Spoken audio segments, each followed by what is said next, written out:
Hello, എല്ലാവർക്കും നമസ്കാരം. എല്ലാവർക്കും നമ്മുടെ ഒരു വീഡിയോയിലേക്ക് സ്വാഗതം. പുതിയതോ പഴയതോ ഒന്നും പറയണ്ടല്ലോ. എന്നാലും ശരി, ഒരു മാസം എടുക്കാനായില്ല ഞാൻ വീഡിയോ ഒക്കെ ഇട്ടിട്ട്. അപ്പോൾ നമ്മുടെ ഐലൻഡ് ലൈഫ് ഒന്ന് കാണാം കേട്ടോ. ഈ ഒരു വീഡിയോ ഇടാനുള്ള കാരണം നമ്മുടെ ഈ ഐലൻഡ് ലൈഫ് ഇപ്പം തന്നെ കഴിയാൻ പോവുകയാണേ. അതുകൊണ്ടാണ് നമുക്ക് ട്രാൻസ്ഫറായി. അപ്പോൾ 2023 തൊട്ട് 2025 വരെയാണ് ഞാൻ ഇവിടെ ഉണ്ടായിരുന്നത്. അപ്പോൾ ഞാനും പ്രജിയുമായിട്ട് ചെറിയൊരു ലോങ് ഡിസ്റ്റൻസ് റിലേഷൻഷിപ്പൊക്കെ ആയിരുന്നു. എങ്കിലും ഒരു 2 മാസത്തിലോ 3 മാസത്തിലോ ഒരിക്കലൊക്കെ ഞങ്ങൾ മീറ്റ് ചെയ്തിരുന്നു. എന്നിരുന്നാൽ പോലും എൻ്റെ ഇവിടെ ഈ ആൻഡമാൻ എന്നുള്ള ഐലൻഡിലെ ലൈഫ് എങ്ങനെ ഉണ്ടായിരുന്നു എന്നുള്ളത്, അതായത് 2 വർഷത്തെ നമ്മുടെ മൊത്തം ജേർണിയാണ് ഈ ഒരു കുറച്ച് സമയം കൊണ്ട് ഞാനൊന്ന് റീക്യാപ്പ് ചെയ്ത് നോക്കാൻ പോകുന്നത് കേട്ടോ. ദശാംബട്ടൻ ഈ ഒരു പ്രായത്തിലാണ് നമ്മൾ നാട്ടിൽ നിന്ന് ഫ്ലൈറ്റ് എടുക്കുന്നത് ആൻഡമാനിലേക്ക്. അപ്പം നമ്മൾ ഈ ഒരു 2025 ഈ ഒരു സ്റ്റേജിൽ നിന്ന് ഇങ്ങനെ വീഡിയോ ഇടേണ്ടി വരും എന്നൊന്നും നമ്മൾ പ്രതീക്ഷിക്കുന്നില്ലല്ലോ. അപ്പോൾ നീലക്കടൽ കാണണം എന്നൊരാഗ്രഹം മാത്രമേ ഉള്ളൂ, അല്ലാണ്ട് ബാക്കി ഒരു താല്പര്യവും ഇല്ലാതെയാണ് ഞാൻ അങ്ങോട്ടേക്ക് പോയത് കേട്ടോ. അപ്പോൾ ശമ്പുട്ടൻ്റെ ആദ്യത്തെ ഫ്ലൈറ്റ്, കുറേ പ്രത്യേകതകളുള്ള സമയം. അവിടുന്ന് പോകുമ്പോൾ തന്നെ നമുക്കറിയായിരുന്നു പ്രജിയും നമ്മളും ഒരുമിച്ചല്ല നിൽക്കാൻ പോകുന്നതെന്ന്. കാരണം ആൻഡമാൻ എന്ന് പറഞ്ഞിട്ടുണ്ടെങ്കിൽ കുറേ ഐലൻഡുകളുടെ ഒരു സമൂഹമാണ്. അപ്പോൾ അതിൽ നമുക്ക് താമസിക്കാൻ പറ്റുന്നത് നേവിയുടെ തന്നെ അണ്ടറിലുള്ള ഒരു സ്ഥലത്തും പ്രജിക്ക് ജോലിയുള്ളത് നേവിയുടെ തന്നെ അണ്ടറിലുള്ള വേറൊരു ഐലൻഡിലുമാണ്. അപ്പോൾ നമുക്ക് ഐലൻഡ് ടു ഐലൻഡ് നമുക്ക് ഡെയിലി ട്രാൻസ്ഫർ ഒന്നും ഡെയിലി നമുക്ക് യാത്രകളൊന്നും പറ്റാത്തത് കൊണ്ട് തന്നെ പ്രജി അവിടെ സ്റ്റേ ചെയ്യും. ഞാനും ശമ്പൂട്ടനും മോൻ്റെ സ്കൂളും ഹോസ്പിറ്റലും ഒക്കെ അവൈലബിൾ ആയിട്ടുള്ള പോർട്ട് ബ്ലെയറിലും സ്റ്റേ ചെയ്യാൻ വേണ്ടി ഞങ്ങൾ തീരുമാനിച്ചിട്ടുള്ള പോക്കാണ് കേട്ടോ. അപ്പോൾ ശമ്പൂട്ടനെ നഴ്സറി കാർവാറിൽ നിന്ന് കഴിഞ്ഞിട്ടാണ് നമ്മൾ ഇങ്ങോട്ടേക്ക് പോരുന്നത്. അപ്പോൾ LKGയും UKGയും ഇവിടെ സ്റ്റേ ചെയ്യും എന്നൊരു വിശ്വാസത്തിലാണ് നമ്മൾ പെട്ടിയും കിടക്കയൊക്കെ എടുത്ത് പോരുന്നത്.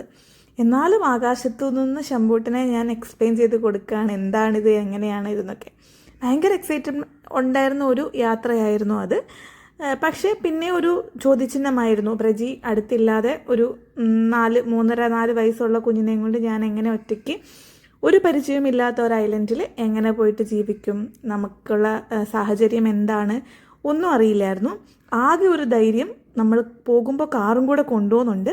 അപ്പോൾ എവിടെയായാലും ഒറ്റയ്ക്ക് ഓടി എത്താൻ ഒരു ധൈര്യം, ആ ഒരു ധൈര്യം മാത്രം മനസ്സിൽ കണ്ടിട്ടാണ് നമ്മൾ ആൻഡമാനിലേക്ക് ഫ്ലൈറ്റ് എടുക്കുന്നത് കേട്ടോ.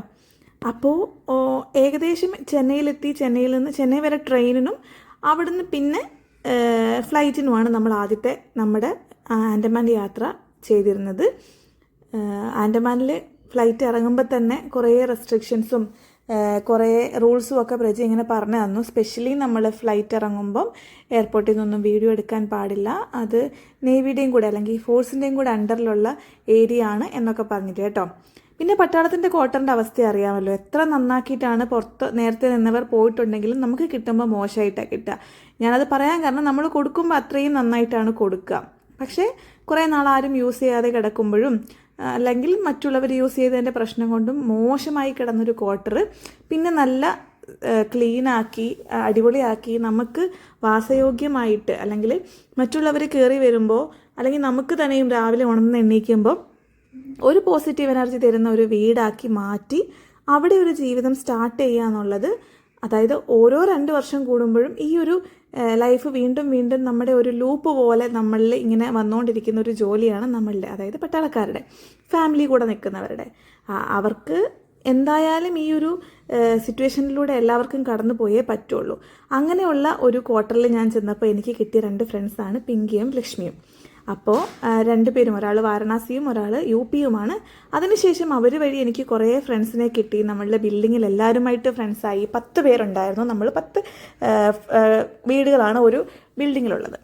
അങ്ങനെ പ്രജി ഇടയ്ക്ക് വരുന്ന സമയങ്ങളിൽ നമ്മൾ സ്ഥലങ്ങളൊക്കെ കാണാൻ പോയി. ആൻഡമാനെ നന്നായിട്ടൊന്ന് എക്സ്പ്ലോർ ചെയ്യാൻ തുടങ്ങി കേട്ടോ. സെല്ലുലാർ ജയിലിൽ ചെന്നപ്പോഴാണ് ശരിക്കും കാലാപാനി മൂവി കണ്ടതിനേക്കാട്ടിലും ഒരു ഓർമ്മ ആ ഒരു സിനിമയുടെ ഓർമ്മയും അതിനേക്കാട്ടിലും എത്ര ഭീകരമായിരുന്നു, അല്ലെങ്കിൽ ആ സിനിമയിൽ കാണിക്കുന്നതിലും കൂടുതൽ ഭീകരമാണ് ശരിക്കുള്ള അവരുടെ ജീവിതം എന്നുള്ളത് അവിടെ ചെന്നാൽ നമുക്കിപ്പോഴും മനസ്സിലാക്കാൻ പറ്റുന്നൊരു കാര്യമാണ്. ഈ ഒരു സെല്ലുലാർ ജയിലിൽ തന്നെ നമുക്ക് ഒരു വട്ടം പോയാൽ എല്ലാം കാണാൻ പറ്റും. വലിയ റഷുള്ളൊരു ഏരിയ ഒന്നും അല്ലെങ്കിൽ പോലും, അല്ലെങ്കിൽ എത്ര ആൾക്കാർ വന്നാലും അവിടെ നമുക്ക് റഷ് ഫീൽ ചെയ്യാത്ത അത്രയും സ്പേസ് ഉണ്ടെങ്കിൽ പോലും ഞാനൊരു 3-4 വട്ടം അവിടെ പോയിരുന്നു, നൈറ്റ് ഷോയ്ക്കും ഡേ ഷോയ്ക്കും ഫ്രണ്ട്സുമായിട്ടും ഒക്കെ കേട്ടോ. അപ്പോൾ അതിനുശേഷം ഞാനൊരു മലയാളി ഗ്യാങ്ങിൻ്റെ അടുത്ത് എത്തുന്നത് ഒരു ഓണത്തിനാണ്, അതായത് 2023 ഓണത്തിനാണ് കേട്ടോ. അപ്പോൾ ഓണത്തിന് തലേന്ന് മാത്രമാണ് ഞാൻ ഇങ്ങനെ ഒരു പരിപാടി നടക്കുന്നുണ്ടെന്ന് വേറൊരു ഫ്രണ്ട് വഴി അറിഞ്ഞതും അവരെ നമ്മളായിട്ട് അങ്ങോട്ട് പോയിട്ട് പരിചയപ്പെട്ട് മനോജേട്ടനെ പരിചയപ്പെടുന്നതും മനോജേട്ടൻ വഴി നമ്മൾ ഇത്രയും ഒരു വലിയൊരു മലയാളി സമൂഹത്തിനെ തന്നെ അവിടെ പരിചയപ്പെടുകയും ചെയ്തത്. അപ്പോൾ ആ ഒരു വർഷം തലേന്ന് മാത്രം ഞാൻ ഇവരുടെ കൂടെ കൂടിയവരാണ്. അപ്പോൾ ഞാൻ അതിൽ പരിചയപ്പെട്ട ഒരു നല്ല ഫ്രണ്ടാണ് ശ്രീത. പക്ഷേ അവൾക്ക് അധിക നാൾ എൻ്റെ കൂടെ ഒന്നും നിൽക്കാൻ പറ്റിയിട്ടില്ല. കാരണം ഉടനെ തന്നെ അവർ നാട്ടിലേക്ക് പോവുകയുണ്ടായി. പക്ഷേ നാട്ടിൽ ചെന്നപ്പോഴാണ് കൺസീവായിട്ട് അവൾ പിന്നെ തിരിച്ച് വരാണ്ട് പിന്നെ അവർ ട്രാൻസ്ഫർ പോവുകയൊക്കെ ചെയ്തു. അതിനുശേഷം ആളെ കണ്ടിട്ടില്ല കേട്ടോ. എന്തായാലും നമുക്ക് ഉടനെ തന്നെ കാണാമെന്ന് പ്രതീക്ഷിക്കുന്നു. അതേപോലെ ഏതൊരു പട്ടാളത്തിൻ്റെ അല്ലെങ്കിൽ ഏതൊരു മലയാളികൾ താമസിക്കുന്ന ഏരിയ ഉണ്ടെങ്കിലും അവിടെ എന്തായാലും ഒരു അയ്യപ്പ ക്ഷേത്രം കാണും അല്ലേ. അപ്പോൾ അങ്ങനെ ഇവിടെയും കുറേ ക്ഷേത്രങ്ങളുണ്ട്. അയ്യപ്പ ക്ഷേത്രവും അതായത് ശ്രീകൃഷ്ണ ക്ഷേത്രവും ഒക്കെ ഉണ്ട്, ദേവി മുരുകനൊക്കെ ഉണ്ട്. പിന്നെ എവിടെ ചെന്നാലും എനിക്ക് മുരുകനെ കിട്ടും എന്നുള്ളതൊരു വലിയ ഭാഗ്യമാണ് കേട്ടോ. പിന്നെ ഈ ഒരു മലയാളി ഗ്യാങ്ങിൻ്റെ കൂടെ ആയി എൻ്റെ ജീവിതം. വൈകുന്നേരത്തെ ചായ കുടിയും രാത്രി ഉറങ്ങി എണീക്കുന്നതും അല്ലെങ്കിൽ എന്തും നമുക്കൊരു സഹോദരനോ അല്ലെങ്കിൽ സിബ്ലിങ്ങോ അല്ലെങ്കിൽ നമ്മുടെ പേരൻസോ ആരും ഇല്ലെങ്കിൽ പോലും ഇതുപോലൊരു ചേച്ചിമാരുടെ കൂട്ടത്തിൽ ചെന്ന് പെട്ടാൽ നമുക്ക് നമ്മുടെ വിഷമങ്ങൾ പറയാനും നമ്മുടെ സന്തോഷങ്ങൾ ഷെയർ ചെയ്യാനും നമ്മുടെ ടെൻഷൻസ് ഷെയർ ചെയ്യാനും നമ്മുടെ ആവശ്യങ്ങൾ പറയാനും, സ്പെഷ്യലി പ്രജി എൻ്റെ കൂടെ ഇല്ലാത്തൊരു സിറ്റുവേഷനിൽ എനിക്ക് ഒരു വിഷമവും വരാതെ ഇവരൊക്കെ എന്നെ കാര്യമായിട്ട് നോക്കിയിട്ടുണ്ടെന്ന് തന്നെ വേണമെങ്കിൽ പറയാം. സ്പെഷ്യലി അജീഷേട്ടനാണെങ്കിലും രഞ്ജിത്തേട്ടനാണെങ്കിലും ജോഷിയേട്ടനാണെങ്കിലും അല്ലെങ്കിൽ ദീപുചേട്ടനാണെങ്കിലും കുറേ പേര് ഇവരുടെ എല്ലാവരുടെയും ഹസ്ബൻഡുമാർ കുറേ നമ്മളെ ഹെൽപ്പ് ചെയ്തിട്ടുണ്ട്. അതായത് നമുക്ക് അറിയാമല്ലോ, നമുക്കൊരു സാധനം മേടിക്കാൻ പോകണമെങ്കിലായാലും അല്ലെങ്കിൽ നമ്മുടെ ഒരു ആവശ്യങ്ങളായാലും ഡോക്യുമെൻറ്റേഷൻ്റെ കാര്യങ്ങൾക്കൊക്കെ ആയാലും ഒത്തിരി സഹായങ്ങൾ നമുക്ക് ഇവരൊക്കെ ചെയ്തു തന്നിട്ടുണ്ട് കേട്ടോ. അതിനൊക്കെ ഉപരി നമ്മൾ ഒറ്റയ്ക്കല്ല എന്നൊരു ഫീലിങ്സ് ഇവർ ഉണ്ടാക്കുന്നു എന്നുള്ളതാണ് ഏറ്റവും വലിയ കാര്യം. എവിടെ പോയാലും നമ്മളെ കൂട്ടും, എന്തെങ്കിലും സ്പെഷ്യൽ ഉണ്ടാക്കിയാൽ നമുക്ക് കൊണ്ടുതരും, എന്തെങ്കിലും വിശേഷം ഉണ്ടെങ്കിൽ. ഇനി ഒന്നുമില്ല, ഞാനൊരു ദിവസം വീഡിയോ ഇട്ടില്ലെങ്കിൽ തന്നെ ഒരു 5-6 പേരെങ്കിലും വിളിച്ചു ചോദിക്കും, ലക്ഷ്മി എന്ത് പറ്റി, സുഖമില്ലേ, നീ എന്താ വീഡിയോ ഇടാഞ്ഞേ, കണ്ടില്ലല്ലോ, ഇന്നൊന്നും വെച്ചില്ലേ. സ്പെഷ്യലി ഞാൻ ഉച്ചകൊണ്ട് വീഡിയോ ഇടുന്നത് കൊണ്ട് തന്നെ അവരിങ്ങനെ പറയും, ഒന്നും ഉച്ചകൊണ്ടൊന്നും ഉണ്ടാക്കിയില്ലേ, എന്താ കണ്ടില്ലല്ലോ, വയ്യേ, ഭക്ഷണം കൊണ്ട് തരട്ടോ. ചിലർ ചോദിക്കാതെ തന്നെ കൊണ്ടുതരും, നീ ഒന്ന് വീഡിയോ ഇട്ടില്ലല്ലോ അതുകൊണ്ട് ഭക്ഷണം കഴിക്കുന്നത്. മലയാളികൾ മാത്രമല്ല, ഞാൻ ആദ്യം പരിചയപ്പെടുത്തിയ ഒരു ഗ്രൂപ്പില്ലേ ഹിന്ദിക്കാർ, അവരും അങ്ങനെ തന്നെയാണ് കേട്ടോ. അപ്പോൾ പിന്നെ ഒരു പ്രത്യേകത എന്താണെന്ന് വെച്ചിട്ടുണ്ടെങ്കിൽ ഇവരുടെ എല്ലാവരുടെയും മക്കൾ ഇച്ചിരി ഒന്ന് വലിയ കുട്ടികളാണ്. പക്ഷേ ആ കുട്ടികളുടെ അത്രയും പോലും മെച്യൂരിറ്റി ഇല്ലാത്ത കളി കളിക്കുന്നവരാണ് നമ്മൾ. കാരണം അത്രയും സിമ്പിളായിട്ടുള്ള മനുഷ്യരായിരുന്നു കേട്ടോ. അവരെല്ലാവരും ഉള്ളിലൊന്നും വെക്കാതെ ഭയങ്കര സ്നേഹത്തോടു കൂടെ മാത്രം പെരുമാറുന്ന കുറേ മനുഷ്യർ. ഈ മനുഷ്യർക്കിടയിലായിട്ട് കുറേ ആഘോഷങ്ങൾ വന്നു പോയി കേട്ടോ. ദീപാവലികളും തിരുവാതിരകളും തിരുവോണവും അതേപോലെ വിഷുവും ക്രിസ്മസും ഈസ്റ്ററും അങ്ങനെ വേണ്ട എല്ലാ ആഘോഷങ്ങളും ഈ കൂട്ടുകാരുടെ ഒപ്പം തന്നെയായിരുന്നു കേട്ടോ നമ്മൾ കൊണ്ടാടിയിരുന്നത്. പിന്നെ നമ്മുടെ മലയാളികളുടെ ആഘോഷങ്ങളല്ലാതെ കറുവച്ചൗത്ത് പോലെ ദീപാവലി പോലെ അല്ലെങ്കിൽ അങ്ങനെയുള്ള തേജ് പോലെ അങ്ങനെയുള്ള രക്ഷാബന്ധൻ പോലെ അങ്ങനെയുള്ള പല ആഘോഷങ്ങളും നോർത്ത് ഇന്ത്യൻസിൻ്റെ കൂടെയും, അതായത് ഇന്ത്യയിലുടനീളമുള്ള എല്ലാ ആഘോഷങ്ങളും ഞങ്ങൾ ഈ കുറച്ച് നാളിനുള്ളിൽ ആഘോഷിച്ചു എന്നുള്ളതാണ് കേട്ടോ. അങ്ങനെ 2024 ന്യൂ ഇയർ ആയപ്പോഴത്തേക്ക് പ്രീത ചേച്ചി അവിടുന്ന് ട്രാൻസ്ഫർ പോവുകയും ആ വർഷം ഞാൻ എൻ്റെ കേക്കിൻ്റെ ബിസിനസ് അവിടെ ലോഞ്ച് ചെയ്യുകയും ചെയ്തു കേട്ടോ. ബിസിനസ്സായിട്ടല്ല, ഞാനിങ്ങനെ ഉണ്ടാക്കുന്ന വീഡിയോയിൽ കണ്ടു കഴിഞ്ഞപ്പോഴത്തേനും എൻ്റെ ഫ്രണ്ട്സ് ചോദിച്ചു ഇങ്ങനെ ഉണ്ടാക്കി തരുമോയെന്ന്. അങ്ങനെ ഞാൻ അവിടെ ഉണ്ടാക്കി കൊടുത്തു. അതേപോലെ തന്നെ ന്യൂ ഇയർ പാർട്ടിക്ക് നമ്മളുടെ ഒരു ഗ്രൂപ്പിൻ്റെ ഇടയിലും ഞാൻ എൻ്റെ കേക്ക് ഇൻട്രൊഡ്യൂസ് ചെയ്ത് കൊടുത്തു കേട്ടോ. അന്ന് നമ്മുടെ കേക്ക് മുറിച്ച് ആഘോഷിച്ച നമ്മളുടെ ഫ്രണ്ട്സിൽ എല്ലാവരും തന്നെ പിന്നെ അവരുടെ ആഘോഷങ്ങൾക്കൊക്കെ നമ്മളുടെ കേക്കാണ് മേടിച്ചുകൊണ്ടിരുന്നത്. അപ്പം അതിൽ സീന ചേച്ചിയാണ് കേക്ക് പിന്നെ ഉണ്ടാക്കിയിരുന്നത് നമ്മുടെ ആവശ്യങ്ങൾക്ക്, വീട്ടാവശ്യങ്ങൾക്ക് വേണ്ടിയിട്ട്. അല്ലാതെ പാർട്ടികൾക്കും അല്ലെങ്കിൽ എല്ലാവരുടെ ആവശ്യങ്ങൾക്കും ഒക്കെ ഞാനാണ് കേക്ക് ഉണ്ടാക്കിക്കൊണ്ടിരുന്നത്. എല്ലാവരുടെയും നല്ല അഭിപ്രായങ്ങളൊക്കെ കേൾക്കുമ്പോഴത്തേക്ക് നമുക്കതൊരു ഭയങ്കര വലിയ മോട്ടിവേഷനാണ് അല്ലേ. അങ്ങനെ വീണ്ടും ഞാൻ കേക്കിൻ്റെ കാര്യത്തിൽ ഫസി രജിസ്ട്രേഷനും കാര്യങ്ങളും ഒക്കെ ചെയ്ത് അവിടെ കേക്കിൻ്റെ സെല്ലിങ് തുടങ്ങിയായിരുന്നു. അത്യാവശ്യം നല്ല രീതിയിൽ തന്നെ പോയിരുന്നു കേട്ടോ. പിന്നെ എൻ്റെ പ്രശ്നം എന്ന് പറഞ്ഞാൽ എനിക്ക് ഒന്നിലും ഒരു കുറവ് വരുത്താൻ പാടില്ല മറ്റുള്ളവർക്ക് കൊടുക്കുമ്പോൾ എന്നുള്ളത് കൊണ്ട് നമുക്കതിനകത്തൊന്നും വലിയ പ്രോഫിറ്റ് ഒന്നും ഉണ്ടാക്കാൻ പറ്റിയില്ലെങ്കിലും ഒരുപാട് ഫ്രണ്ട്സിനെ കിട്ടി എന്നുള്ളതാണ് കേട്ടോ കാര്യം. പിന്നെ അങ്ങനെ 3-4 മാസം കൂടി ഇരിക്കുമ്പോഴത്തേക്ക് പ്രജി എത്തും. പ്രജ എത്തിക്കഴിയുമ്പോഴത്തേനും അപ്പോൾ അവിടെ ആരാണോ ഉള്ളത്, ഫ്രണ്ട്സിനെ എല്ലാവരെയും കൂടെ കൂട്ടി നമ്മൾ വീണ്ടും നാട് കാണാൻ ഇറങ്ങും. നാടല്ല, കടൽ കാണാൻ ഇറങ്ങും. ആൻഡമാനിൽ ഏറ്റവും കൂടുതൽ കാണാനുള്ളത് കടൽ തന്നെയാണല്ലോ. അപ്പോൾ ശമ്പൂട്ടനാണെങ്കിലും അതൊരു സന്തോഷത്തിൻ്റെ സമയമാണ്. കാരണം കുറേ നാൾ വീട്ടിലിരുന്ന് കഴിയുമ്പോൾ അച്ഛൻ വന്നു കഴിയുമ്പോൾ പുറത്ത് പോകാമല്ലോ എന്നുള്ള സന്തോഷമൊക്കെയാണ് കേട്ടോ. അപ്പോൾ കുഞ്ഞിനെയും കൊണ്ട് യാത്ര ചെയ്യുമ്പോഴുള്ള ബുദ്ധിമുട്ടുകളൊക്കെ ഉണ്ട്. എന്നിരുന്നാലും ഇത് നമുക്ക് തന്നിരിക്കുന്ന ഒരു ചലഞ്ചാണ്. നിങ്ങൾക്ക് വേണമെങ്കിൽ എൻജോയ് ചെയ്യാം, വേണ്ടെങ്കിൽ നമുക്ക് ഒതുങ്ങിക്കൂടി വീട്ടിലിരിക്കാമെന്നുള്ളത്. അപ്പോൾ നമ്മൾ അതിനകത്ത് സെലക്ട് ചെയ്യണം, നമുക്ക് എൻജോയ് ചെയ്യണോ അതോ കഷ്ടപ്പെടണോ എന്നുള്ളത്. എൻജോയ് ചെയ്യാനുള്ളതാണെങ്കിൽ അതിൻ്റെ കൂടെ വരുന്ന ബാക്കി കാര്യങ്ങളൊക്കെ നമ്മൾ സർവൈവ് ചെയ്തല്ലേ പറ്റുള്ളൂ. അങ്ങനെ ഫ്രണ്ട്സ് ഉള്ളപ്പോൾ ഫ്രണ്ട്സിൻ്റെ കൂടെയും, ഫ്രണ്ട്സ് ഇല്ലാത്തപ്പോൾ ഒറ്റയ്ക്കുമൊക്കെ ഞങ്ങൾ ആൻഡമാനിൻ്റെ ഓരോ ഭാഗങ്ങൾ സമയമെടുത്ത് കണ്ടു കേട്ടോ. അപ്പോൾ അത് ഞാൻ പ്രത്യേകം പറയാൻ കാരണം, നാട്ടിൽ നിന്ന് നമുക്ക് ആൻഡമാനിലേക്ക് പാക്കേജസ് എടുത്ത് വരുന്നവർ 3-4 ദിവസം അല്ലെങ്കിൽ ഒരാഴ്ചയ്ക്കുള്ളിൽ കണ്ടു തീർക്കുന്ന സ്ഥലങ്ങൾ, അല്ലെങ്കിൽ കാണാൻ പറ്റാതെ വിട്ടുപോകുന്ന സ്ഥലങ്ങൾ, അതിൻ്റെ ഒരു എസൻസോടുകൂടി നമുക്ക് 2 വർഷം നിന്നിട്ട്, അതായത് ഗവൺമെൻറ്റിൻ്റെ അപ്രൂവലോട് കൂടെ 2 വർഷം നിന്നിട്ട് അവിടെ നിന്ന് കാണുക എന്ന് പറഞ്ഞിട്ടുണ്ടെങ്കിൽ, നമ്മളിപ്പോൾ പുറത്തൊരു ഹോട്ടൽ എടുക്കുകയോ അല്ലെങ്കിൽ റൂം എടുത്ത് താമസിച്ച് ഇതൊക്കെ കാണുകയെന്നൊക്കെ പറഞ്ഞാൽ നമ്മളെപ്പോലുള്ള, അതും 1 മാസമൊക്കെ ഈ ആൻഡമാനിൽ വന്ന് നിൽക്കുക എന്ന് പറഞ്ഞിട്ടുണ്ടെങ്കിൽ നമ്മളെപ്പോലെ മേ ബി അഫോർഡ് ചെയ്യാൻ പറ്റിയെന്ന് വരില്ല സാധാരണക്കാരനായ ഒരു മനുഷ്യന്. അപ്പം ഇങ്ങനെ ഒരു അവസരം ദൈവം നമുക്ക് തന്നതാണല്ലേ. ഞാൻ എൻ്റെ ഇങ്ങോട്ടേക്ക് വരുന്ന ഫസ്റ്റ് വീഡിയോയിൽ പറഞ്ഞിട്ടുണ്ട്, നീലക്കടൽ കാണണം എന്നൊരാഗ്രഹമുള്ളത് കൊണ്ട് ദിൽഷയുടെയും ഷിയാസ് ബ്രോയുടെയും കൂടെ നമുക്ക് ലക്ഷദ്വീപിൽ പോകണം, അവരുടെ വീട്ടിൽ പോകണം, അവിടെ സ്റ്റേ ചെയ്യണം, അവിടെ നിന്ന് കുറച്ച് ദിവസമെങ്കിലും നീലക്കടൽ കാണണം എന്നൊരാഗ്രഹം മനസ്സിലുണ്ടായിരുന്നു. അപ്പോൾ ദൈവം ഞങ്ങളെ അതിനേക്കാളും വലിയൊരു പാരഡൈസിലേക്ക് തട്ടിയതുപോലെ തോന്നി. ഞാൻ ഒരിക്കലും ആൻഡമാനെയും ലക്ഷദ്വീപിനെയും കൂടെ കമ്പയർ ചെയ്യല്ല, പക്ഷേ നീ അവിടെ കുറേ നാൾ താമസിക്കുക, അതിൻ്റെ സുഖം എന്താണെന്ന് നീ അറിയുമെന്ന് പറഞ്ഞ ദൈവം നമ്മളെ തട്ടിയതുപോലെയാണ് കേട്ടോ നമുക്ക് തോന്നിയത്. കാരണം കാർവാറിന്ന് പോകുമ്പോൾ ഞാൻ ഇനി എന്തായാലും 2 വർഷം കണ്ണൂർ നിൽക്കുന്നു എന്നുള്ള രീതിക്കാണ് നമ്മൾ സാധനങ്ങളെല്ലാം പാക്ക് ചെയ്ത് അയച്ചത്. പക്ഷേ ഓരോ സിറ്റുവേഷനാണല്ലേ, ദൈവത്തിൻ്റെ ഒരു അനുഗ്രഹം കൊണ്ട് നമുക്കും ഇവിടെ കൂടെ വന്ന് സ്റ്റേ ചെയ്യാൻ പറ്റി. അങ്ങനെ നമുക്ക് നല്ല സമയങ്ങൾ സ്പെൻഡ് ചെയ്യാൻ പറ്റി. ആകെ ഒരു വിഷമമുള്ളത്, അത്യാവശ്യം ഭേദപ്പെട്ടൊരു ക്വാർട്ടർ കിട്ടിയിട്ടും നമുക്ക് പ്രജിക്കും എനിക്കും അധിക നാളൊന്നും അവിടെ ഒരുമിച്ച് താമസിക്കാൻ പറ്റിയിട്ടില്ല. മൊത്തത്തിലെടുത്താലും ഒരു 3 മാസം 4 മാസമൊക്കെ ഈ 2 വർഷത്തിനിടയ്ക്ക് നമ്മൾ ഒരുമിച്ച് ദിവസങ്ങൾ എണ്ണിയെടുത്താൽ പോലും താമസിക്കാൻ പറ്റിയിട്ടുള്ളൂ. ബാക്കി മുഴുവൻ സമയവും ഞാനും ശമ്പൂട്ടനും ഒറ്റയ്ക്കായിരുന്നു. പക്ഷേ ആ ഒറ്റയ്ക്കായി എന്നുള്ള ഫീല് തരാത്ത കൂട്ടുകാരെക്കുറിച്ചാണ് ഞാൻ ഈ വീഡിയോ പറയുന്നത് കേട്ടോ. അങ്ങനെ ഞങ്ങൾ ഏകദേശം 1 വർഷത്തിന് ശേഷം 2024 ഓണത്തിന് നാട്ടിൽ വന്നിട്ട് തിരിച്ചു പോകുമ്പോഴാണെങ്കിലും പ്രജിക്ക് ഞങ്ങളുടെ കൂടെ വരാനൊന്നും പറ്റിയിട്ടില്ല കേട്ടോ. ഞങ്ങൾ ചെന്നൈ വരെ ഒരു ഫ്ലൈറ്റിന് ഒരുമിച്ച് പോയിട്ട് വീണ്ടും ഞങ്ങളുടെ വഴിക്ക് തിരിഞ്ഞു പോവുകയാണ് ചെയ്തത്. അപ്പോൾ അതൊരു ശരിക്കും വിഷമിപ്പിക്കുന്ന കാര്യം തന്നെയാണ്. വീട്ടിൽ ഒരുമിച്ച് നിൽക്കാമല്ലോ എന്ന് കരുതിയിട്ട് നമ്മൾ ലീവിൽ വന്നു. പക്ഷേ ലീവ് കഴിയുമ്പോഴത്തേക്കും നമ്മൾ രണ്ട് വഴിക്ക് പോകേണ്ട അവസ്ഥയാണ്. അപ്പോൾ നമുക്ക് സ്ഥലവും കാര്യങ്ങളും ഒന്നും പറയണ്ട. എന്തായാലും ഒരു ക്ലാസിഫൈഡ് ഏരിയയിലേക്ക് ഡ്യൂട്ടി ഇട്ടതാണ്. അപ്പോൾ നമുക്ക് സ്ഥലവും കാര്യങ്ങളും ഒന്നും പറയണ്ട. അങ്ങനെ ഞങ്ങൾ 2 വഴിക്ക് പിരിഞ്ഞ് വീണ്ടും ആൻഡമാനിലെത്തി.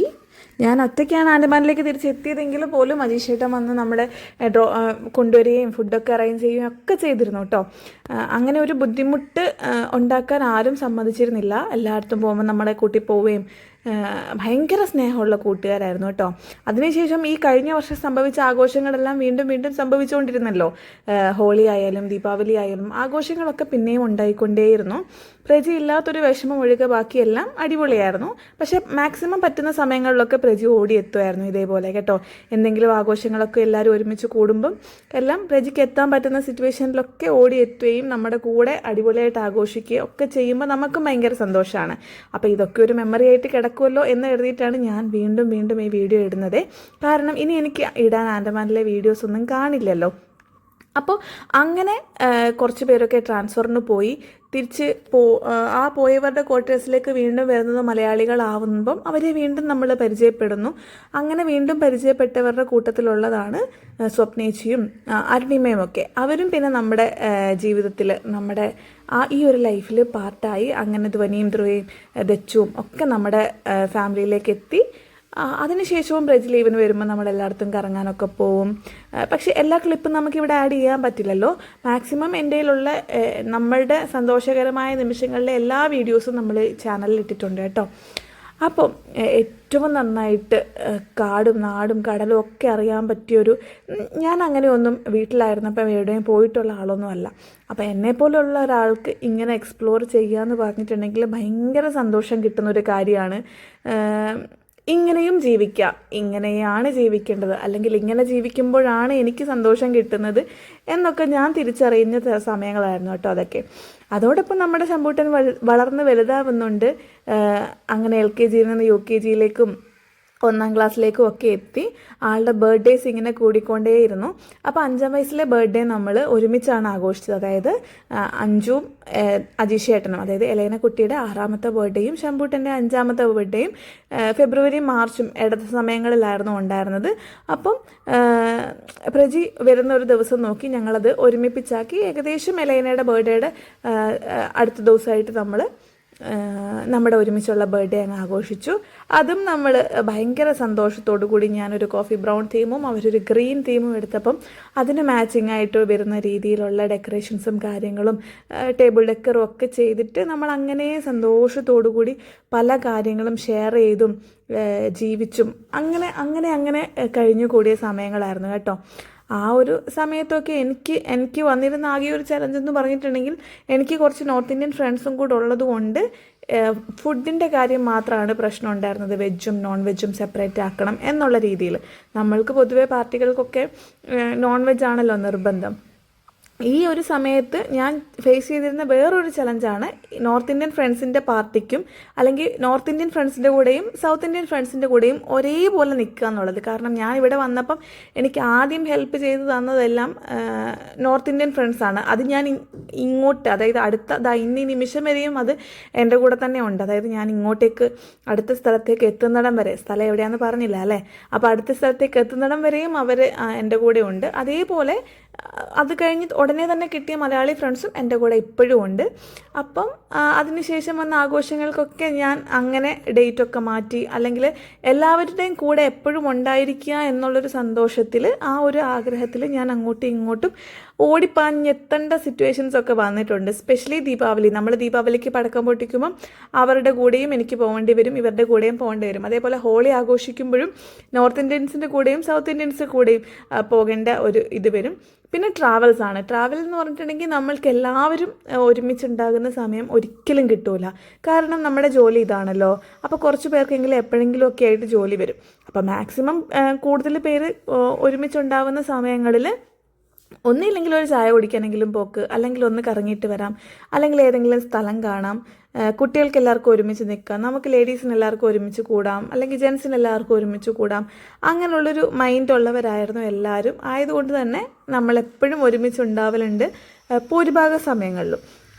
ഇല്ലാത്ത സമയങ്ങളിലാണെങ്കിൽ പോലും എപ്പോഴും കോണ്ടാക്റ്റിൽ വെക്കും, എപ്പോഴും ഒരു ടച്ച് ഉണ്ടാവും. എന്താ പറയുക, ഈ ഒരു ഫ്രണ്ട്ഷിപ്പിനെ കുറിച്ച് എനിക്ക് എക്സ്പ്ലെയിൻ ചെയ്യാൻ വാക്കുകളില്ല. കാരണം ഫോർ എക്സാമ്പിൾ, ഞാനൊരു ദിവസം വയ്യാണ്ട് കിടന്നു പോയാൽ എനിക്ക് ശമ്പൂട്ടനെ ധൈര്യമായിട്ട് ഏൽപ്പിക്കാൻ പറ്റുന്ന കുറേ ആൾക്കാരുണ്ടായിരുന്നു എന്നുള്ളതാണ് കേട്ടോ ഞാൻ അവിടെ പറയാൻ ഉദ്ദേശിക്കുന്നത്. ദൈവം അനുഗ്രഹിച്ച് അങ്ങനെ ഒരു സിറ്റുവേഷൻ വന്നില്ലെങ്കിൽ പോലും എനിക്ക് ധൈര്യമായിട്ട് കുഞ്ഞിനെ കൊണ്ടാക്കാൻ പറ്റുന്ന കുറേ വീടുകളുണ്ടായിരുന്നു, അല്ലെങ്കിൽ അവന് കുറേ അമ്മമാരുണ്ടായിരുന്നു, അല്ലെങ്കിൽ വല്യമ്മ, നമ്മുടെ നാട്ടിലെ ഭാഷയിൽ പറഞ്ഞാൽ അവന് കുറേ വല്യമ്മമാരെ കിട്ടിയിരുന്നു, അല്ലെങ്കിൽ വല്യച്ഛന്മാരെ വല്യമ്മമാരെയും കിട്ടിയിരുന്നു എന്ന് വേണം പറയാനായിട്ട്. അപ്പോൾ അങ്ങനെ ഞങ്ങളുടെ ട്രിപ്പുകളും ഞങ്ങളുടെ ചെറിയ ചെറിയ ഗെറ്റ് ടുഗെദറുകളും ആഘോഷങ്ങളും, അല്ലെങ്കിൽ നമ്മുടെ ലേഡീസിൻ്റെ മാത്രമായിട്ടുള്ള ഗെറ്റ് ടുഗെദേഴ്സും ചെറിയ ചെറിയ മീ ടൈം സ്പെൻഡ് ചെയ്യുന്നതും, അങ്ങനെ നമ്മൾക്ക് അല്ലെങ്കിൽ ഇതുവരെ ഉള്ള ലൈഫിൽ ഓരോ സ്ഥലത്ത് ചെല്ലുമ്പോൾ നമുക്ക് ഓരോ രീതിയിലല്ലേ. എനിക്ക് കാർവാറിലുണ്ടായിരുന്ന കൂട്ടുകാർ എൻ്റെ കൂടെ ഇപ്പോഴും ഉണ്ട്. അവർ നിലനിൽക്കെ തന്നെ ഇവിടെയും എനിക്കൊരു ഗ്രൂപ്പ് ഉണ്ടായി എന്നുള്ളതാണ് എല്ലാവർക്കും കിട്ടാത്തൊരു ഭാഗ്യമാണ് കേട്ടോ. കാരണം ഇപ്പോൾ നമ്മളൊരു 10-12 ലേഡീസ് ഉണ്ടെങ്കിൽ ഈ 12 ലേഡീസും 12 സ്ഥലത്തേക്കാണ് പോകാൻ പോകുന്നത് ട്രാൻസ്ഫർ വരുമ്പം. ആ ഒരു 12 സ്ഥലത്തും ഈ ഒരു ഇതേപോലെ ഒരു ഗ്രൂപ്പ് എല്ലാവർക്കും കിട്ടണം എന്നില്ല. അപ്പം എനിക്കത് കിട്ടിയെന്നുള്ളതാണ് കഴിഞ്ഞ സ്റ്റേഷനിലും ഈ സ്റ്റേഷനിലും. അപ്പോൾ അങ്ങനെ അടുത്ത ലീവൊക്കെ ആവാറായപ്പോഴത്തേക്ക് ഞങ്ങൾ വീണ്ടും വേറൊരു ഐലൻഡ് കാണാൻ വേണ്ടി പോയി, ഡിഗ്ലിപ്പൂറും അല്ലെങ്കിൽ ബാറാ ടാങ്ക് പോലുള്ള ഐലൻഡുകൾ. അപ്പോൾ അതിൻ്റെ ഒക്കെ വീഡിയോസ് ഞാൻ ഇട്ടിട്ടുണ്ട് കേട്ടോ. അപ്പം ആൾക്കാരുടെ എണ്ണം കുറഞ്ഞു വന്നു, ഗ്യാങ്ങിൻ്റെ എണ്ണം കുറഞ്ഞു വന്നു. കാരണം എല്ലാവരും ട്രാൻസ്ഫറായി പോയിക്കൊണ്ടിരിക്കുന്നു.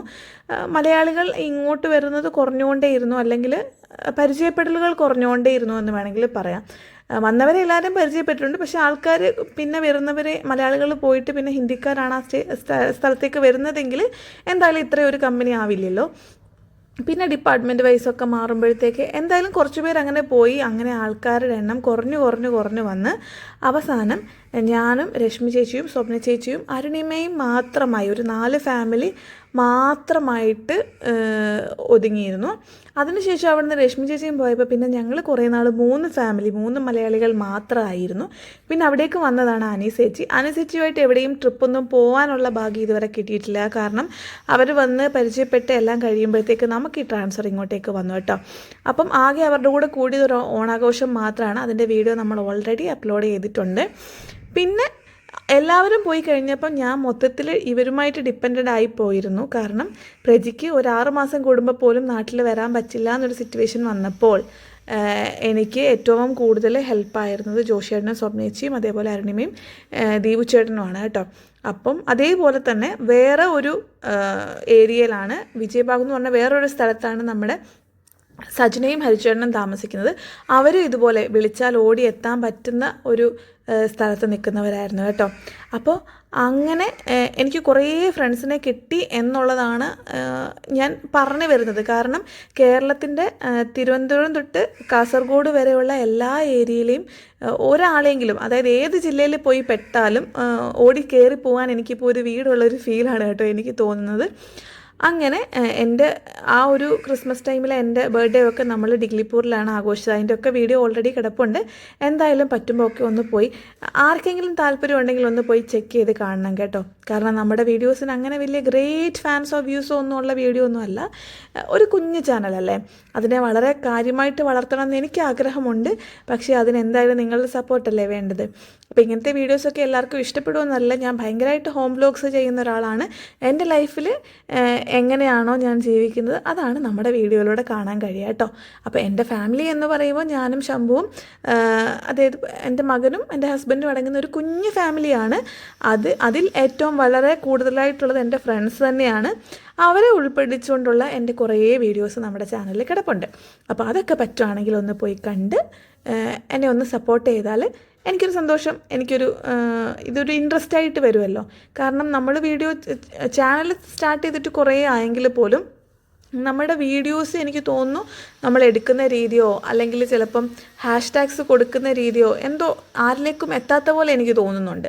കാരണം ഇത്രയും പോലും കണ്ടൻറ് ഇല്ലാത്ത കുറേ വീഡിയോസൊക്കെ എപ്പോഴും കുറേ ആൾക്കാരുടെ ലക്ക് കൊണ്ടോ അല്ലെങ്കിൽ വേറെ എന്തെങ്കിലും കാരണം കൊണ്ടോ റീച്ചായി പോകുന്നത് ഞാൻ കണ്ടിട്ടുണ്ട്. കാരണം ഒന്നുമില്ല, മീൻസ് കണ്ടൻറ് ഇല്ലാത്ത വീഡിയോസ് കുറേ പോകുന്നത് ഞാൻ കണ്ടിട്ടുണ്ട്.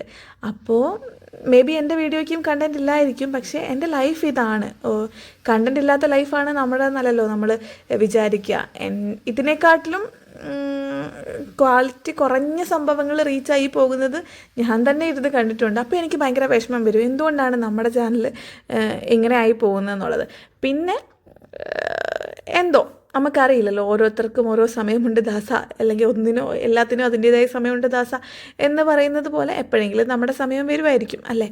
അപ്പോൾ അങ്ങനെ പിന്നുള്ള ഒരു വെക്കേഷൻ, ഒരു ന്യൂ ഇയർ ടൈമിലാണ് നമ്മൾ ഹാവ്ലോക്കും അതേപോലെ നീൽ ഐലൻഡും കാണാൻ വേണ്ടി പോകുന്നത് കേട്ടോ.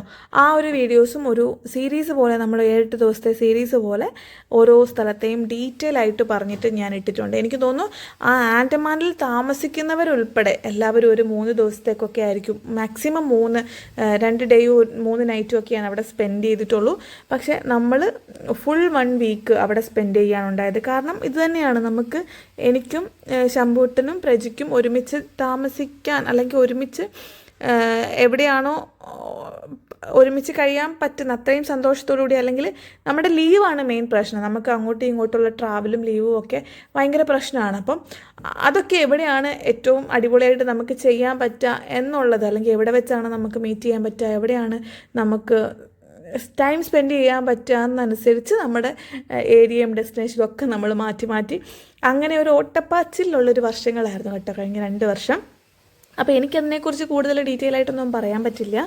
കാരണം എല്ലാം നമ്മുടെ പ്രജിയുടെ ജോലിയുടെ ഭാഗമായിട്ടുള്ള റെസ്ട്രിക്ഷൻസും അതിൻ്റെ ഒരു സെക്യൂരിറ്റിക്ക് വേണ്ടിയിട്ട് പറയാതിരിക്കുന്നതാണ് കേട്ടോ.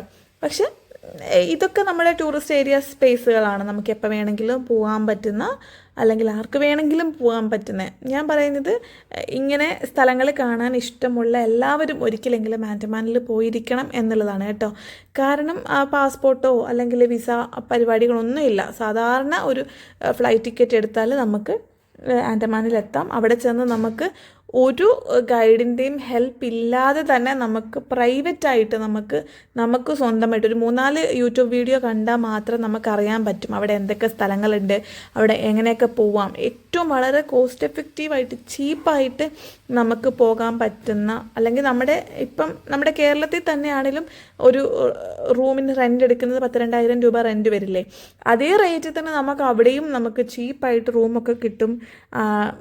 അതായത് നമുക്ക് സീ വ്യൂ കിട്ടുന്ന സ്ഥലം തന്നെ കിട്ടും. അടിപൊളിയായിട്ട് സ്കൂബ ചെയ്യാം, അല്ലെങ്കിൽ നമുക്ക് കുറേ ഫെസിലിറ്റീസ് ഒളിഞ്ഞു കിടക്കുന്നുണ്ട് അവിടെ നമുക്ക് എക്സ്പ്ലോർ ചെയ്യാൻ പറ്റുന്നത്. പക്ഷേ ഒരു ഗൈഡ് വേണം എന്നൊരു നിർബന്ധവും ഇല്ല. ഗൈഡ് ഉണ്ടെങ്കിൽ കുറച്ചും കൂടി മേ ബി ഫാസ്റ്റായിട്ടെല്ലാം ചെയ്യും. ഇനി അതിനെക്കുറിച്ച് കൂടുതലായിട്ട് എന്തെങ്കിലും ആർക്കെങ്കിലും അറിയണമെന്നുണ്ടെങ്കിൽ നമുക്ക് ചോദിച്ചാൽ മതി കേട്ടോ, ഞാൻ പറഞ്ഞുതരാം ആരെ കോൺടാക്ട് ചെയ്യണം. എനിക്കങ്ങനെ ഒരു ഗൈഡിനെ ഒന്നും അറിയില്ല, പക്ഷെ നമുക്ക് പോകേണ്ട ഒരു പ്രോസസ്സ് അറിയാം. നമുക്ക് എയർപോർട്ടിൽ എത്തിയാൽ നമുക്കൊരു റൂം എടുത്താൽ മതി, അല്ലെങ്കിൽ അവിടെ നിന്ന് ഇങ്ങോട്ടേക്ക് ഇങ്ങനെ ട്രാവൽ ചെയ്താൽ മതി. ഒരു പർട്ടിക്കുലർ പേഴ്സണെയോ അല്ലെങ്കിൽ ഒരു ഏജൻസിനെയോ ഒന്നും എനിക്കറിയില്ല. കാരണം നമ്മളവിടെ സ്റ്റേ ചെയ്തിട്ടാണ്, നമുക്ക് ക്വാർട്ടറുണ്ട്, നമ്മൾ അവിടെയാണ് ജീവിച്ചത്. അപ്പോൾ നമുക്ക് അവിടുന്ന് നമുക്കറിയാമല്ലോ എങ്ങോട്ടൊക്കെ പോയാൽ എന്തൊക്കെ എത്തുമെന്ന്. അപ്പം അവിടെ ചെന്ന് സാധാരണ ഒരാൾക്ക് എങ്ങനെ പോകാം എന്നുള്ളത് സിമ്പിളായിട്ട് അറിയാൻ പറ്റുന്നൊരു കാര്യമാണ്. പക്ഷേ പുതിയതായിട്ടൊരാൾ ചെല്ലുമ്പോൾ നമ്മളൊന്ന് പെട്ടുപോയോ എന്നൊരു തോന്നും. മീൻസ് ആരോട് ചോദിക്കും, എന്ത് ചോദിക്കും എന്നൊക്കെയല്ലേ. പക്ഷേ ഒരാഴ്ച നമ്മളൊരു സ്ഥലത്ത് നിന്നാൽ നമുക്ക് പരിചയമാവില്ലേ, ആ ഒരു പരിചയത്തിൻ്റെ പുറത്താണ് കേട്ടോ ഞാൻ പറയുന്നത്. ഭയങ്കര അഫോർഡബിളായിട്ട് നമുക്ക് എക്സ്പ്ലോർ ചെയ്യാൻ പറ്റുന്ന ഒരു സ്ഥലമാണ് ആൻഡമാൻ. അപ്പോൾ ആകെ ആ ഒരു ഫ്ലൈറ്റ് ടിക്കറ്റിൻ്റെ കോസ്റ്റും പിന്നെ ഒരു കുറച്ചൊരു എക്സ്ട്രാ പൈസയും കൂടി ഉണ്ടെങ്കിൽ മാത്രം നമുക്ക്, അതും സീസണൊക്കെ നോക്കി എടുക്കുവാണെങ്കിൽ ഫ്ലൈറ്റ് ടിക്കറ്റും ഭയങ്കര അഫോർഡബിളായിട്ട് കിട്ടും. അപ്പം അതിനനുസരിച്ചുള്ള കോസ്റ്റും നമുക്ക് കുറയുമല്ലോ. കോസ്റ്റാണല്ലോ മെയിൻ കാരണം ഒരു ടൂറിനെ വെച്ച് നോക്കുമ്പോൾ. ബാക്കി സ്ഥലങ്ങളൊക്കെ എപ്പോഴും അവിടെ തന്നെ കാണും. പിന്നെ അതിൻ്റെ ബ്യൂട്ടി കൂടുന്നതും കുറയുന്നതുമായ സമയങ്ങളുണ്ട്. ബ്യൂട്ടി കൂടുന്ന സമയത്ത് ഏറ്റവും കൂടുതൽ റഷുള്ള സമയമായിരിക്കും. അപ്പം ഏറ്റവും കൂടുതൽ ഭയങ്കര നമുക്ക് കിട്ടുന്ന സാധനങ്ങളുടെ അവൈലബിലിറ്റി കുറയുകയും, അതൊരു ഐലൻഡ് ആണല്ലോ, കോസ്റ്റ് കൂടുകയും ചെയ്യും. അപ്പം അത് നോക്കിയിട്ട് നമുക്ക് സിമ്പിളായിട്ടുള്ള സമയം മതിയെങ്കിൽ അങ്ങനെ പോവാം, അതല്ല റഷുള്ള സമയത്ത് വേണമെങ്കിൽ അങ്ങനെ പോവാം. അതൊക്കെ നമ്മുടെ ഇഷ്ടമാണ് കേട്ടോ. നമ്മളവിടെ ജീവിച്ചിരുന്നത് കൊണ്ട് തന്നെ നമുക്കറിയാം ഇന്ന സ്ഥലത്ത് ഇപ്പോൾ പോയാൽ ഇത്ര തിരക്കുണ്ടാവില്ല, ഇത്ര കോസ്റ്റ് ഉണ്ടാവില്ല എന്ന്. അങ്ങനെയാണ് കേട്ടോ നമ്മൾ എല്ലാം പ്ലാൻ ചെയ്ത് പോയിക്കൊണ്ടിരുന്നത്.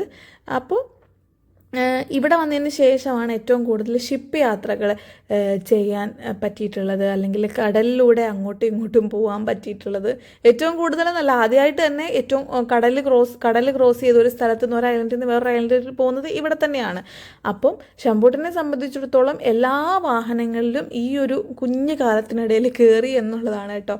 നമ്മുടെ സൈക്കിൾ റിക്ഷ തൊട്ട് അങ്ങ് ഫ്ലൈറ്റ് വരെയുള്ള, ഷിപ്പ് വരെയുള്ള എല്ലാം കയറിയിട്ടുണ്ട് എന്ന് പറയുമ്പം അത് അവനൊക്കെ ഓർമ്മ കാണുമെന്നൊന്നും എനിക്കറിയില്ല. പക്ഷേ അതൊക്കെ ഈ ഒരു ഫുട്ടേജിലൂടെ അല്ലെങ്കിൽ ഈ ഒരു റെക്കോർഡിങ്ങിലൂടെയെങ്കിലും അവന് ഓർമ്മ കിട്ടട്ടെ എന്ന് കരുതിയിട്ട് ഞാനിത് യൂട്യൂബിൽ ഇടുകയാണ്.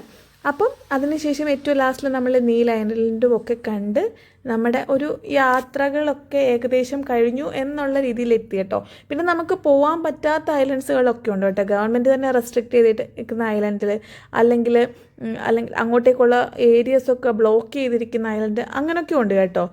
അപ്പം അവിടെ ഒന്നും നമുക്ക് പോകാൻ പറ്റില്ല. അതിപ്പം ഏത് സമയത്ത് വന്നാലും പോകാൻ പറ്റില്ല. പിന്നെ ഉള്ളത് വൈപ്പർ ഐലൻഡൊക്കെ ഉണ്ടായിരുന്നു, അവിടെയൊക്കെ പോകാമായിരുന്നു. പക്ഷെ അവിടെ എല്ലായിടത്തും ഒരേപോലെ ആണെങ്കിൽ പിന്നെ അവിടെ പോകണ്ടല്ലോ എന്നൊക്കെ കരുതിയിട്ട് മാറ്റി വെച്ച കാര്യങ്ങളാണ്. പിന്നെ 2-3 ഐലൻഡ് ഉണ്ട് പോവാത്തത്. പക്ഷേ അതൊരു നഷ്ടമായിട്ട് എനിക്ക് ഇപ്പോഴും തോന്നുന്നില്ല. പിന്നെ നമ്മൾ ചെയ്ത നമുക്ക് കുറേ ഉണ്ടല്ലോ വാട്ടർ ആക്ടിവിറ്റീസൊക്കെ, അതൊക്കെ എല്ലായിടത്തും മേ ബി ഒരേപോലെയൊക്കെ തന്നെ ആയിരിക്കും. പിന്നെ അണ്ടർ വാട്ടർ ആയാലോ, ഇപ്പം ഇവിടെ കടലിൻ്റെ അടിയിലുള്ള കാര്യങ്ങളായിരിക്കണം എന്നില്ലല്ലോ അപ്പുറത്തെ സൈഡിലെ കടലിൻ്റെ അടിയിൽ.